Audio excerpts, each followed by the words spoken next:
Guys, ito na yung pinakahihintay ng lahat. So yung Hilux Travo 2026. Guys, bagong-bago to, kalalabas lang sa kasa. So papakita ko sa inyo yung mga napansin ko lang dito. Si Hilux Travo is bago na yung grill niya, yung mismong Toyota badge. Then yung bumper, bago na rin.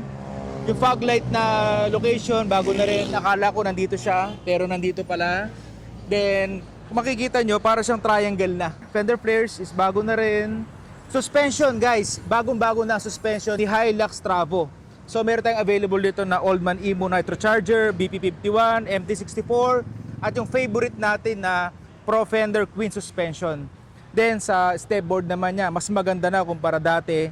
Hindi na tayo madudulas kasi meron na ditong parang honeycomb. Yan. Sa likod, yung roll bar, bagong-bago na rin, very classy.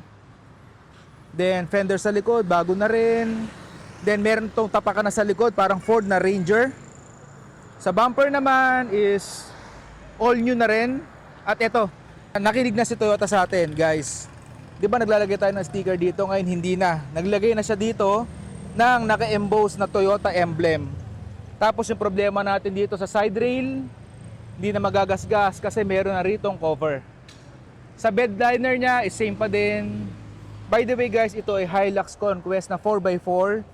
Ito yung pangalawa sa top of the line. Susunod is yung pure EV. Ganda, grabe.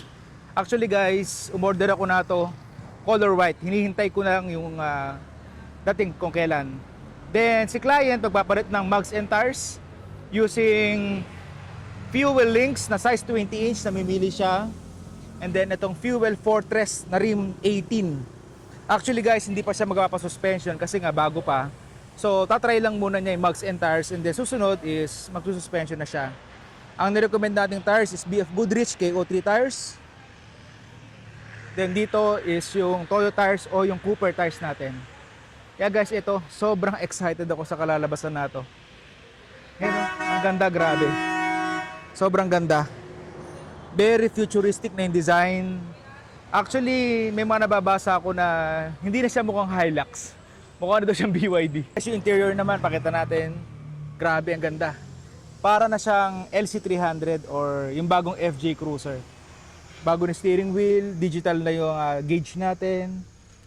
Infotainment, bago na. Parang napansin ko, para ako nagre-review ngayon. So hinaan natin, paano ba hinaan? Ayan, hinaan natin.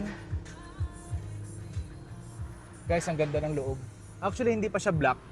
White pa rin tong ceiling niya. Leather, ang ganda ng leather. Automatic seats kasi nga Conquest 4x4. Yung cambio niya, ito. Mode select. Guys, sorry hindi ako marunong magka-review. Gusto ko lang ipakita sa inyo kasi excited ako sa bago nating Hilux. Ito black to, parang hindi bagay So black yung leather niya, then black din to. Parang dapat black na lahat So yun. Mode select, 4x4 kasi. 4H, 2H, 4 low. Sports mode, nandiyan kompleto tayo lahat. Yan, ganda, ganda guys. So yun lang, abangan nyo yung kalabas. Ito, mayroong cup holder dito. Sa likod naman, pakita ko sa likod. Ayun sa likod. Laptop ng client.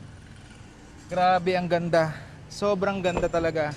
Kaya hindi ako makakatulog lalo na to Yung cambio niya, sobrang lambot na. Hindi na siya power steering. Para na siyang Ford guys na malambot yung steering wheel. Makina naman niya, pakita ko sa inyo. Yan, mas madali na siya kasi meron na siyang hood struts dito.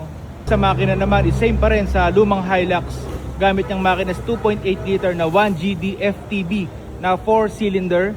Same pa rin yung battery. At sa harap naman guys, napansin ko, yung front sensor niya, meron pa rin tayo or yung ADAS. Ayun guys, abangan nyo yung magiging output na to. Thank you so much.